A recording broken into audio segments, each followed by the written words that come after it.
Hello friend, नमस्कार। आज मैं आप लोगों को इंडस्ट्रियल सर्किट, हाइड्रोलिक सर्किट्स को आगे बढ़ाते हुए काउंटर बैलेंस सर्किट के बारे में बताने जा रहा हूँ। ये भी इम्पोर्टेंट सर्किट है। जब कोई लोड को काउंटर करके रोकना रहता है, वहाँ पे ये सर्किट यूज होता है। देखेंगे तो इस सर्किट में इस टाइप का सर्किट व्यू ए है, ये व्यू बी है। जब होल्डिंग हो में क्या सिचुएशन रहेगा वो है व्यू सी है। तो इसको मैंने थोड़ा डिटेल में बता के समझाने की कोशिश किया हूँ, जिससे आप लोग को क्लियर हो जाए कि काउंटर बैलेंस सर्किट काम कैसे करता है। तो इसमें क्या क्या रहता है, typical RC type counter balance circuit shown in below figure is used to operate a vertical cylinder with the rate of descent controlled by delivery from the pump. Pump delivery से वर्टिकल सिलेंडर का controlling कैसे होगा counter balance circuit में, उसके बारे में बताया गया है। The counterbalance valve prevents the load from falling freely on the downward stroke. Downward stroke में जब रहता है तो फ्री फॉल होने से ये रोकता है। फ्री फ्लो होने से रोकने का मतलब रिस्ट्रिक्शन रहेगा। आयल का फ्री फ्लो में मतलब जो आयल निकलने वाला है, वो आयल अगर फ्रीली नहीं निकलता है तो जो लोड है वो फ्रीली फॉल नहीं होगा। इसमें है in view the cylinder is being raised, flow from the pump to the head end passes freely over the integral check valve। देखिए ये counter balance valve RC type, मतलब एक रिलीफ वाल्व है। Relief valve के साथ में क्या लगा हुआ है, एक चेक वाल्व लगा हुआ। सी का मतलब चेक वाल्व हुआ। तो जब एक्चुएटर उठेगा तो ये पोजीशन रहेगा, आयल इधर से आएगा, इधर से होते हुए डायरेक्शन में दिखा रहा है, इधर से होते हुए एक्चुएटर को जाएगा। तो इस वाल्व का ऑपरेशन ऐसे होगा। तो यही इस फिगर में दिखाया हुआ है। अब इसमें हम लोग देखिए पावर पैक सिंपल सा बना रखा है, पंप, मोटर, एक रिलीफ वाल्व है, पैरेलल में एक डायरेक्शन कंट्रोल वाल्व है। 1 2 3 पोजीशन डायरेक्शन कंट्रोल वाल्व है। नॉर्मली ओपन है, देखिए नॉर्मली पोजीशन ओपन है। डबल सोनाइट स्प्रिंग रिटर्न है। तो जब हमको ये लोड को लिफ्ट करना है, अप पोजीशन में ले जाना है, तो ये सोनाइट एनर्जाइज हो। जब एनर्जाइज होगा तो आयल ये पाथ पकड़ेगा। ये पकड़ के अब देखिए इधर से होते हुए चेक वाल्व को दबाते हुए ये आ जाएगा सिलेंडर का रॉड एंड में और इस लोड को लिफ्ट करेगा। ये है, ये इसमें ग्राफिकल फिगर ऐसे है। आएगा, आते हुए लोड को उठाएगा। उस कंडीशन में आयल इधर भी आएगा। देखिए आयल इधर आएगा लेकिन उसको खोल नहीं पाएगा। अगर खोल देगा तो आयल हमारा रिटर्न होने की कोशिश करे, तो खोल नहीं पाएगा। तो इसके बारे में, इसके सेटिंग कैसे होती है, इसके बारे में मैं डिटेल में बताऊंगा। उस कंडीशन में क्या होगा, जब आयल आएगा, अभी देखिए आयल आने के बाद रॉड एंड में जाके इसको लिफ्ट कर लेगा। उस समय देखिए जो हमारा प्रेशराइज आयल कहाँ जा रहा है, इधर भी आ रहा है, इधर से होके इधर भी आ रहा है, लेकिन ये ऑपरेट नहीं हो रहा है। ठीक है, क्योंकि उस कंडीशन में जो ये हमारा वाल्व है इसकी सेटिंग ज़्यादा रहेगी। जो लोड लिफ्ट करना है उससे इसकी सेटिंग ज़्यादा रहेगी, तो ये लोड लिफ्ट कर लेगा। ठीक है, अब सेकेंड पोजीशन में क्या, अब इसको लोड को होल्ड करना है। जब ये लिफ्ट होगा तो ये आयल हमारा आके ये देख रहे हैं, ये तो टैंक में जा रहा है। अब व्यू बी में क्या है, in view be show the hold position where pressure generated by the load alone is not sufficient.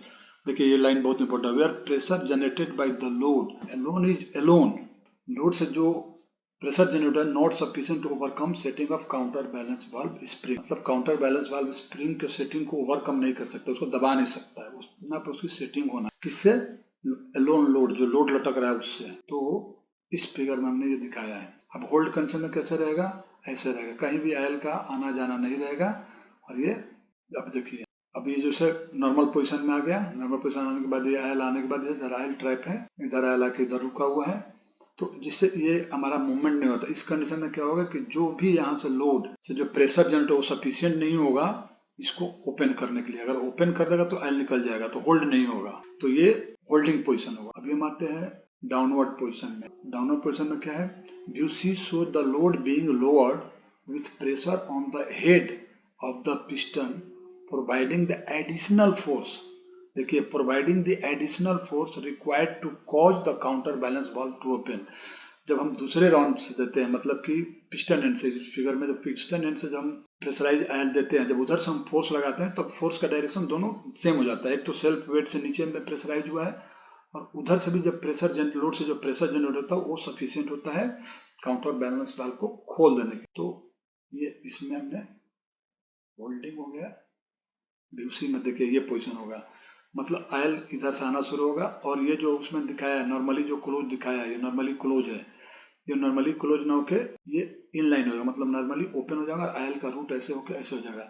Oil इधर से इधर नहीं आएगा क्योंकि चेक वाल्व है, केवल वन वे फ्लो होगा, इधर से इधर नो फ्लो होगा। तो आयल इधर से होते हुए टैंक में जाएगा, तो हमारा जो लोड है लोड डाउन होने लगेगा। इस फिगर में दिखाया हुआ है। जब देखिए दूसरा पोजीशन, जब ये सनलाइट एनर्जाइज हुआ तब पंप का फ्लो इधर से होते हुए पिस्टन एंड को आया। पिस्टन एंड को आने के बाद क्या हुआ, ये इसका मूवमेंट इधर को है। जब इसका मूवमेंट इधर को होगा तो पहले से तो ऑलरेडी ये प्रेशराइज है, क्योंकि लोड को लिफ्ट करके रखा है बैलेंस पोजीशन में, तो कुछ प्रेशर जनरेट हुआ पड़ा। लेकिन जब इसको दबाएगा तो फिर इधर का प्रेशर बढ़ना शुरू होगा।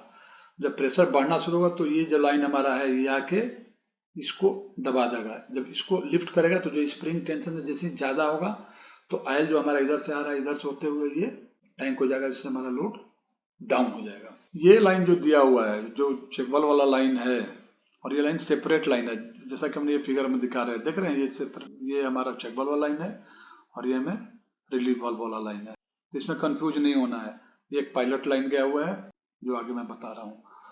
तो अभी देखिए, इसको हमने क्या किया कि एक एग्जाम्पल से कोशिश किया समझा देने का।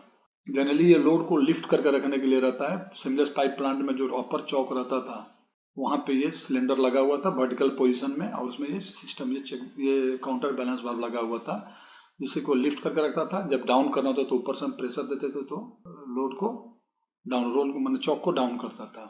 तो इसको हमने एक उदाहरण से समझाया की कोशिश किया है। अभी देखिए, एक पावर पैक बना दिया, एक पंप है, एक रिलीफ वाल्व है, वही वाल्व लिया, नॉर्मली ओपन वाल्व लिया है, 3 पोजीशन वाल्व लिया है, और ये सिस्टम है। तो मान लीजिए कि जब हमें जो ये एनर्जाइज होता है तो ऑयल हमारा इधर से जाता है और इधर से जाते हुए चेक वाल्व के थ्रू जाके लोड को लिफ्ट करता है। फॉर एग्जाम्पल, अगर हमको 8 टन का मान 8000 kg का लोड को लिफ्ट करना है और सिलेंडर का बोर हमने पकड़ लिया 10 सेंटीमीटर 100 mm, अब पिस्टन रॉड का डायमीटर में 50 पकड़ लिया, मतलब 5 सेंटीमीटर। तो अभी जो इससे लिफ्ट करते समय जो हमें ये लोड के लिफ्ट करते समय कितना प्रेशर जनरेट होता है, अब एफ लिफ्ट, ये हमको लोड लिफ्ट करना है 8000 kg का, तो 8000 लिखा, और पी प्रेशर बाई चांस कितना जनरेट होगा, P equal to pi by, मतलब force equal to pressure into area, area निकालता pi by 4 into 10 square minus 5 square, ये 10 स्क्वायर पूरा का हुआ है, 5 स्क्वायर ये माइनस करना पड़ेगा पिस्टन रॉड का। तो इससे जो आता है हमें प्रेशर जनरेट होता है 136 बार, मतलब इसको लिफ्ट करने के लिए 136 बार का प्रेशर हमको लगेगा। अब 136 का बार का जब प्रेशर लगेगा, जब हम नॉर्मल पोजीशन में लाएंगे तो उस समय इसको ओपन नहीं होना है। अगर बाई चांस उस समय ये ओपन होगा तो हमारा लोड नीचे गिर जाएगा। तो ये लोड के हिसाब से इसकी सेटिंग हमको करके रखना है। जैसे मान लो 8000 kg के लिए हम कितना आ रहा है 136 बार, तो इसकी सेटिंग हम उससे ज्यादा ही रखेंगे। तो इसका सेटिंग मान लें कि हमने 160 बार और से ज्यादा पकड़ लिया, जिससे ये लोड डाउन नहीं होगा। और अभी एक चीज और, यहाँ पे प्रेशर सेटिंग कैसे करना है। अब चूंकि हमें इसको उठाने के लिए 136 बार चाहिए, तो कम से कम ये जो मेन रिलीफ वाल्व है इसकी सेटिंग इससे ज्यादा होगा तभी तो उसको उठाएगा। अगर ये हम 130 बार कर दे तो इतना प्रेशर जाएगा नहीं, तो लोड लिफ्ट नहीं होगा। तो इसके लिए इस 8000 kg वेट लिफ्ट करने के लिए, अगर ये सिलेंडर का हमें डायमीटर है तो हमें यहाँ पे प्रेशर कितना करीब करीब 10 से 20% एक्स्ट्रा, मतलब 150 बार के करीब में रखना पड़ेगा, जिससे कि जो पंप का फ्लो जाए इधर से तो उसको लिफ्ट कर ले। तो इसकी सेटिंग इतना होगी, इतना लोड उठाना है तो बाई चांस हमको इतना ही लोड उठा कर रखना है, तो इसकी सेटिंग करीब करीब इतना हम रखेंगे। अभी जब होल्डिंग पोजीशन में है तो होल्डिंग पोजीशन इसको डाउन नहीं होना है। अगर सेटिंग हमने इससे कम कर दिया तो हमारा लोड डाउन हो जाएगा। तो जनरली इसको हम बढ़ा के रखेंगे। तो बढ़ा के कितना रखेंगे, अब 150 बार से इसको ज्यादा ही रखेंगे, कम नहीं रख सकते हैं। तो 150 बार से ज्यादा मतलब ये 160 बार के करीब इसकी सेटिंग हम रखेंगे या इससे ज्यादा रखेंगे। तब क्या होगा कि जब हमको इधर से जब हम प्रेशराइज करेंगे, प्रेशर वाला ऑयल देंगे, तो 136 बार का तो प्रेशर पहले से है, जब इसी पे इसको लोड देंगे तो ये प्रेशर बढ़ेगा। प्रेशर बढ़ेगा तो ऑयल कहीं ना कहीं निकलने का रास्ता ढूंढेगा। तो ये तो ब्लॉक है, इधर से तो ऑयल जाएगा नहीं। तो उस कंडीशन में जो हमारा ऑयल है प्रेशराइज होके ये आके इसको इनलाइन कर देगा। जैसे इनलाइन करेगा तो ऑयल निकल के टैंक में जाने लगा। जब टैंक में जाने लगेगा तो हमारा सिलेंडर ये लोड डाउन हो जाएगा। तो फ्रेंड, ये काउंटर बैलेंस वाल्व के बारे में रहा और काउंटर बैलेंस सर्किट के बारे में रहा, और इसकी सेटिंग कैसे करते हैं। मैं सोच रहा हूँ जहां तक कि इसको एक्सप्लेन करने के बाद इसकी सेटिंग कैसे करनी है और काउंटर बैलेंस वाल्व काम कैसे, ये क्लियर हो गया। अगर इसमें फिर भी कुछ कंफ्यूजन तो आप लोग बताइएगा। कुछ लोगों ने प्रेशर और फ्लो के बारे में बोला है कि प्रेशर और फ्लो के बारे में क्या डिफरेंस रहता है, तो मैं उसको भी बताने वाला हूँ, बहुत जल्दी ही बताने वाला हूँ। जैसे मटेरियल रेडी हो जाए मैं बता दूँ। तो फ्रेंड, ये बताने के बाद मैं उम्मीद करता हूँ कि आप लोग को ये समझ में आ गया होगा। मैं आप लोग से रिक्वेस्ट करता हूँ कि मेरे इस चैनल को आप लोग देखें, सब्सक्राइब कर दें तथा बेल आइकन जरूर दबा दें, जिससे कि जब भी कुछ नया अपलोड करूँ आपको मिलता रहेगा। Thank you very